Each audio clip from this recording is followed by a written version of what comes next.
Votre invité à présent dans la grande interview en direct sur Boursorama et sur YouTube, c'est l'économiste Jean-Pierre Petit, président des Cahiers Verts de l'économie. Bonjour Jean-Pierre. Bonjour David. Toujours un plaisir de vous retrouver. Moi aussi. Vu les événements politiques des dernières heures, et on ne peut rien exclure, est-ce qu'il faut s'attendre ou pas à ce que la situation économique de la France empire? Alors la situation économique et financière, j'ai envie de dire. Économique et financière, ça va ensemble. Ça va dépendre des événements. Moi je pense qu'il faut débugger la situation au niveau politique. Sinon, si on... Les perspectives d'une dissolution s'éloignent, vient de nous dire le Premier ministre démissionnaire Sébastien Lecornu. C'est une déclaration un peu volontariste à mon avis. Et puis de toute façon, c'est pas une mauvaise... Enfin, c'est pas forcément une mauvaise issue, la dissolution. Et je dirais même que... Qu'est-ce qui vaut mieux? Ah pardon, la dissolution, d'accord, ok. Entre avoir un budget baroque et avoir une... oui, parce que si c'est pour avoir ce que vient de dire Madame Borne, c'est-à-dire, elle dit la chose suivante. Elle dit qu'il faut faire un pas en avant. Il faut faire un pas en avant et éventuellement envisager la suspension de la réforme des retraites pour obtenir la stabilité. Mais de quelle stabilité elle parle? Parce que si c'est la stabilité, effectivement, des hommes et des femmes qui gravitent dans le monde politico-administratif, là, je comprends. Mais la stabilité de la France, j'y crois pas un instant, quoi. Parce que là, c'est le seul signal un peu sérieux qu'on a donné, c'est quand même qu'on réformait le système des retraites. Alors, si on suspend ce truc-là, à mon avis, tôt ou tard, si on vraiment le suspend, et a fortiori si on l'abroge... Pour l'instant, il est question d'une suspension. Oui, mais jusqu'à l'élection de 2025. C'est très mauvais pour la stabilité financière, par contre. Là, pour moi... Il y aurait une réaction des marchés, pour vous? Ah oui, ouais. S'il y avait suspension de la réforme des retraites, le marché réagirait comment? Il réagirait mal sur le spread et sur tout ce qui va avec. C'est-à-dire les small cap françaises, le CAC 40 par rapport à l'Eurostock. Parce qu'il faut toujours faut pas les juger en absolu, les indices français. Il faut les juger par rapport à leurs équivalents européens. Le CAC 40, les financières, même l'euro, etc. Donc, bien sûr. Bien sûr. Et je pense que... Donc, mieux vaut pas de budget ni solution, vous écoutez, qu'un budget avec... il faut aller plus loin. Je pense que la réforme des retraites. Le vrai débugage de la situation, c'est la démission du président de la République, qui serait tout à fait logique. J'entendais une émission, une célèbre émission Ecorama l'autre jour, où il y avait un intervenant qui disait que ce serait une crise. Alors là, je suis tombé des nues. Le fondateur de la Ve République, qui s'appelait Charles de Gaulle, que je sache, et qui avait une autorité, une crédibilité, un aura quand même sensiblement supérieur à ceux qui nous gouvernent depuis une quarantaine d'années. Mais il a démissionné. Est-ce qu'il y a eu une crise institutionnelle, cher David? C'était en avril 69. Pas du tout. Il est parti à la suite d'un échec de son référendum. C'est un homme d'autorité, mais qui en 11 ans a réalisé 5 référendums, a gagné 3 élections législatives et a gagné une élection présidentielle au suffrage universel direct en 65.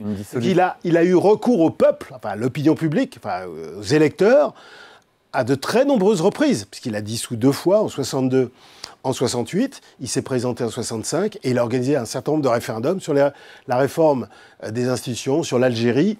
Ça ne serait pas un épouvantail pour les marchés financiers? Mais pas du tout. Surprise du président. Mais ça, on fait peur aux gens, mais c'est archi faux. Ce serait un moyen de revenir au peuple, parce que finalement, au peuple, entendons bien, c'est-à-dire à l'opinion publique, aux électeurs français, et c'est une manière tout à fait démocratique. Il me semble quand même que l'actuel président a quand même une responsabilité dans la situation. Il a d'abord échoué à l'élection législative de 2022, puisqu'il n'a pas réussi à obtenir une majorité absolue. Et puis il a échoué avec cette décision totalement insensée, une décision les plus stupides que je n'ai jamais vue dans aucune démocratie occidentale depuis le temps que je suis ça, c'est-à-dire depuis quasiment 50 ans. Il a échoué avec 3 gouvernements quand même, 3 gouvernements qui se sont succédés depuis, c'est-à-dire Barnier, Bayrou et Lecornu. C'est quand même hallucinant. Il devrait... Donc, une démission surprise du président de la République n'entraînerait pas une tempête sur les marchés? Non, après, il faudrait voir les sondages. Évidemment, si c'est M. Jean-Luc Mélenchon qui sera en tête des sondages, là, je pense que les marchés n'apprécieraient pas. Voilà, faut être assez clair là-dessus. Mais si c'est quelqu'un qui tourne autour soit du centre ou de la droite, je pense que, voire la droite un peu plus profonde, si je puis dire, je pense que les marchés, en fonction des déclarations aussi, je pense qu'ils l'accueilleraient plutôt bien. En tout cas, une issue à la fois démocratique et une issue logique et une issue qui pourrait dégager des perspectives favorables pour les marchés, c'est-à-dire pour la perspective d'avoir un minimum de réformes structurelles, un minimum de lisibilité budgétaire. Voilà. Pour le moment, les marchés ne nous sanctionnent pas plus que ça, il faut le dire. Ouais, attends, il ne faut pas attendre d'être à la dernière ligne. Il faut mieux... Qui aurait imaginé que 24 heures ou 48 heures après une démission, nous, on a publié... troisième Premier ministre, qui aurait imaginé... les taux à 10 ans français seraient à 3,6. On était à 3,5. Non, mais d'abord, il ne faut pas regarder le niveau absolu. C'est ce que je disais tout à l'heure. Il faut regarder le spread. 90 bips, ça faisait longtemps qu'on n'avait pas vu, quand même. Bon. On l'a eu en décembre 2024. Oui, enfin bon, on l'a eu de temps en temps. On avait même plus en 2012. Tu t'en souviens pas, mais au début 2012, avant l'élection de Hollande, on est monté... 120, quoi. Oh oui, plus de 150. À un moment donné, on est monté à 150. Bon, après, c'est l'histoire ancienne. C'était il y a plus de 13 ans. Mais nous, on a dit qu'au début, il n'y aurait pas grand-chose, parce que pour l'instant, en fonction des informations disponibles immédiates, est-ce que la France est en risque pays? La réponse est non. Est-ce que la France a vraiment une contrainte financière forte? Là, à court terme, la réponse est non, puisque le service de la dette reste à 2% du PIB, parce que le taux d'intérêt apparent de la dette est un petit peu inférieur à 2%, parce tout le monde sait bien que la France est systémique. On se posait la question il y a 15 ans sur la Grèce, sur le Portugal, voire même sur l'Espagne.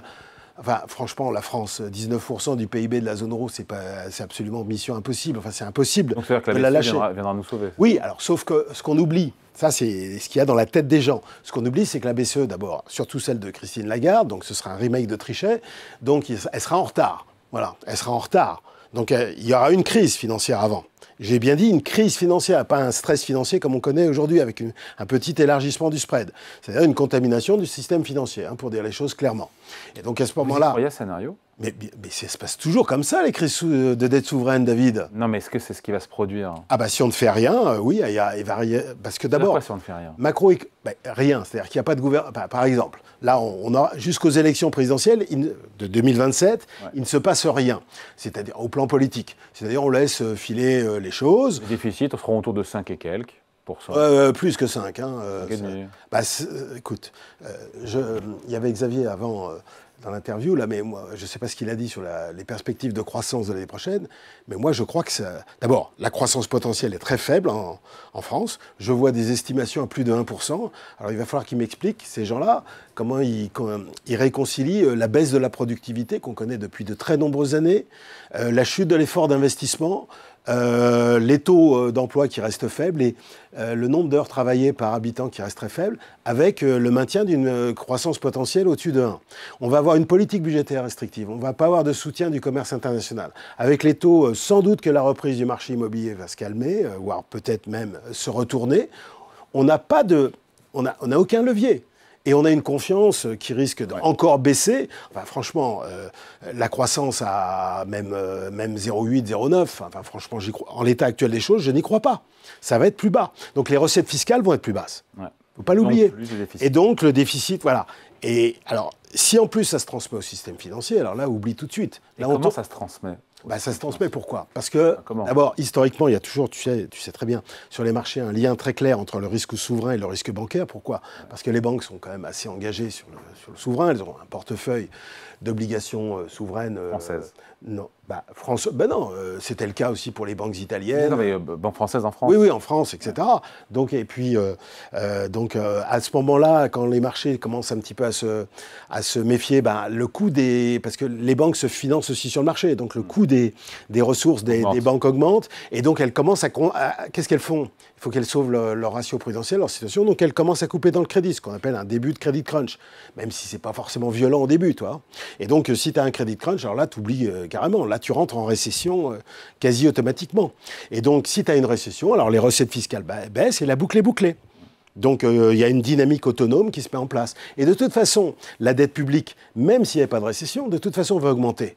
Elle va augmenter. Pourquoi ? Parce qu'aujourd'hui, on a 116. Il faudrait, pour la stabiliser, toute chose égale par ailleurs, compte tenu de la croissance nominale, et on va être sympa, tu vois. Je ne vais pas t'annoncer une récession pour l'année prochaine. On va dire une croissance nominale à 1,8, 1,9, 2. Et un taux d'intérêt apparent qui risque de le rejoindre. 1,8, inflation incluse. Voilà, c'est ça, inflation ou déflateur, voilà. Qui risque de le dépasser. Là, aujourd'hui, on a un solde primaire négatif, probablement autour de moins 3,5, moins 3,6, moins 3,7, voire plus. Il faudrait, à minima, moins 0,5 pour la stabiliser. À minima. Ça fait 3 points. 3 points. Et 3 là, points d'économie. On est à des années... Oui, on revient aux 100 milliards d'euros d'économie, quoi. Enfin, d'efforts budgétaires. Mais plus que ça. À horizon 5 ans, il faut beaucoup plus que ça. Au moins 150. Non, mais, non, mais... pas le sujet aujourd'hui. Enfin, c'est un sujet fondamental, mais c'est pas un sujet qui est dans le débat, ça, je veux dire. Bah oui, mais il va bien... Les marchés, eux, ils vont te le mettre dans le débat. Bah, pour l'instant, mécanique. Pour l'instant. Attends, ne compte pas sur l'efficience de moyen et long terme à l'instant T du marché. Là, ça fait longtemps que je suis les marchés. Hein. Il n'y a aucun modèle, hein, moi je peux te le dire, il n'y a aucun modèle qui te permet d'affirmer ex ante qu'il va y avoir la formation d'une opinion dominante négative sur un pays, sur une situation, etc. Ça peut se déclencher. On ne connaît pas les effets de seuil. Alors le seuil, tu vois, 90 bips, ça ne marche pas. Mais à 120, 130, tu sais, toi ? Non. Moi, je ne sais pas. Parce que... Alors, il y a quelques petits signaux qu'il faut surveiller. Hein. Aujourd'hui, est-ce que les signaux sont là, massivement ? La réponse est non. Mais si tu ne fais rien, toute chose égale par ailleurs, c'est-à-dire que la croissance commence à baisser, etc., qu'il ne se passe rien sur le budget, que dans la rue aussi, parce que n'oublie pas que la dette publique, on dit souvent qu'elle est détenue. Alors ça, c'est en plus un inconvénient. Elle est détenue à 54% par des non-résidents, mais il faut surtout dire qu'à 25%, elle est détenue par des non-résidents non européens. Ouais. Mets-toi à la place d'un fonds moyen-oriental, un fonds de pension japonais ou d'un américain. Alors lui, il ne va pas aller regarder, il ne sait même pas qui est Sébastien Lecornu, il n'a rien compris au film, il s'en fout complètement de la situation. Lui, il voit il y a un Gus qui va venir lui expliquer ça à Boston ou je ne sais où, à New York, qui va lui expliquer que la situation est quand même très compliquée. Hein. Et donc il va se dire, ça rémunère combien, 90 bips ? Ouais, mais compte tenu de la situation générale que vous venez de me décrire, moi je pense qu'il faut mieux se retirer. Puis le fait qu'il se retire, les autres vont se dire, ah bon, pourquoi il se retire, etc. Tu vois, comment se met en place un mimétisme quasi automatique, la réalisation d'une opinion dominante, qui aboutit à une augmentation un peu non prévue, non anticipée du spread. Voilà. Les pires et meilleurs scénarios pour les marchés, pour les investisseurs, là, à court terme, c'est quoi ? La nomination d'un Premier ministre de gauche pour essayer de trouver... De gauche ? Non, mais de gauche avec un accord avec les Républicains pour essayer de faire passer le budget. D'abord, il n'y aura pas d'accord entre la gauche et le Républicain. On peut envisager la gauche, c'est-à-dire le Parti socialiste, avec ce qui reste de Macronie, le MoDem, tout ça. Mais ça va être plutôt dans un sens négatif pour les finances publiques, puisque ils sont pour les taxes, ils sont contre la réforme des retraites. Enfin, tout ça ne va pas dans le bon sens, pour les marchés, j'entends. Un budget à minima, parce que, encore une fois, chacun fait des concessions. Non, il ne faut pas un budget à minima. À la limite, il faut mieux pas de budget. C'est-à-dire le 31 décembre, on se retrouve comme l'an dernier. Et à ce moment-là, loi spéciale. Loi spéciale, etc. On renouvelle le produit de l'impôt de l'année N-1, etc. À la limite, il faut mieux ça qu'un truc qui va dans le mauvais sens pour les marchés. Donc voilà. Sinon, mais il faut débugger la situation. C'est logique. Je ne comprends pas les réticences. Pourquoi est-ce que les marchés ne préfèrent pas plutôt la dissolution qu'une démission surprise du président ? Parce que, en fait, la vraie clé de voûte des institutions, depuis 1962, c'est l'élection du président de la République au suffrage universel. Il a dit qu'il irait au terme de son mandat. Il exercera pleinement son mandat. Bien évidemment qu'il ne va pas l'annoncer. Sinon, s'il commençait à dire qu'il réfléchit, autant dire que tout le monde se préparerait. Donc, et puis surtout... il y a d'autres cartouches avant, j'ai envie de dire. Oui, enfin, il n'y a que la dissolution, en fait, fondamentalement. Et la dissolution, on comprend que LFI, par exemple, n'est pas pour, parce que lui, ils savent très bien que, compte tenu des bisbilles au sein de la gauche, les retraits, enfin, les reports vont mal se faire, et donc ils auront moins de voix. Et puis, ils préfèrent, Mélenchon à 74 ans, il préférait se présenter à la présidentielle. Il sait qu'il a du charisme, qui est exact, d'ailleurs. Et donc, qui dépassera les autres, et qui peut éventuellement, par un trou de souris, être présent au second tour. Le RN, c'est plutôt l'inverse, parce que bon, on sait que Marine Le Pen a son problème juridique, donc elle a plutôt... Voilà, donc en fait, tout le monde joue sa petite partition. Mais du point de vue institutionnel, je trouve qu'aujourd'hui, la vraie réponse, ce serait une réponse au sens de la démission du président de la République. Si jamais il y a une dissolution, il y a un sondage qui est paru ce matin, on voit bien que la gauche, en siège, parce qu'il faut regarder en siège, la gauche baisserait un peu parce que les reports seraient moins bien. Alors la Macronie baisserait très fortement, et on ne peut pas exclure totalement, parce que LR remonte pas mal. Le RN et Ciotti, enfin son allié, ferait pas mal de sièges parce qu'il y a moins de désistements républicains. Ouais. Et l'ampleur des voix se maintient à peu près autour de 33%. Donc il y aurait un peu plus de droite, on va dire, et moins de gauche et moins de Macronie. Après, est-ce qu'on irait vers la... Mais pas de majorité. C'est difficile en siège, tu vois, Ouais. parce que là, c'est les voix. Mais tu sais que c'est un scrutin uninominal à deux tours. Ouais. Et là, tout dépend des accords préélectoraux. Ce qu'on peut dire aujourd'hui, c'est qu'un accord type NUP ou Nouveau Front Populaire, à mon avis, serait beaucoup plus fragile. Aujourd'hui, c'est tout. Et que le désistement anti-ARN serait moins ample. C'est tout ce qu'on peut dire aujourd'hui. Voilà, c'est tout. Est-ce que cette instabilité politique française, aujourd'hui, elle est relativement bien intégrée par les investisseurs? Ah bah maintenant, oui, bien sûr. On y est. Elle est intégrée. Elle est intégrée. C'est-à-dire que quand le CAC 40 aujourd'hui gagne, je sais pas quoi, 8 et quelques pourcents contre Alors, le CAC 40, 15 attention. à 25% pour les indices européens, on se dit que c'est normal, il n'y a pas de sanctions excessives? Alors si, parce que le CAC, quand même, regarde un petit peu la tendance longue. Le CAC, depuis 2024, sous-performe quand même. Alors de temps en temps, il y a des phases de rebond, c'est comme sur les small caps, de temps en temps, sur les financières. Elles ont pas mal performé au premier semestre, par exemple, tu vois, les financières françaises. Bon, grosso modo, ce qu'il faut regarder, c'est la tendance. Et la tendance, elle est clairement négative. Et elle est négative pour des raisons, pas de valorisation, de sous-valorisation, pour des raisons de bénéfices, pour des raisons de perspective ou de réalisation des bénéfices par action. Parce que quand même, tu as quand même environ 15% du chiffre d'affaires, de l'ordre, parce qu'on n'a pas des statistiques récentes, du chiffre d'affaires du CAC 40 qui est réalisé en France. Et donc 15%, c'est quand même pas totalement négligeable, toutes les valeurs quand même. Je crois que EY a parlé de 20% sur les revenus, ou je sais plus. Ouais, on n'est pas loin, on est autour de 20. Ouais, non, c'est un peu... Enfin, bon, c'est entre 15 et 20, on va dire. Ça dépend de la période aussi. Il faut lisser un peu les choses, il faut les prendre sur 2 ans, quoi, tu vois. Mais c'est pas totalement négligeable. Tu as les valeurs domestiques, les valeurs qui dépendent des commandes d'État. Alors, tu as les bancaires parce que c'est très lié au risque souverain. Voilà. Elles sont trop chahutées, les banques, d'ailleurs? Pardon? Elles sont trop chahutées? Non, pas trop, là, pour l'instant, parce qu'il y a un avantage par rapport à 15, après la situation de la crise de la dette souveraine, au début des années 2010, c'est qu'elles sont très claires. Elles ont été considérablement renforcées sur le ratio de levier, sur le ratio de fonds propres, et même sur le ratio de liquidité, les 2 ratios de liquidité. Donc, dans l'ensemble, elles sont plus solides, surtout les banques françaises. Donc, il n'y a pas trop de sujets pour l'instant.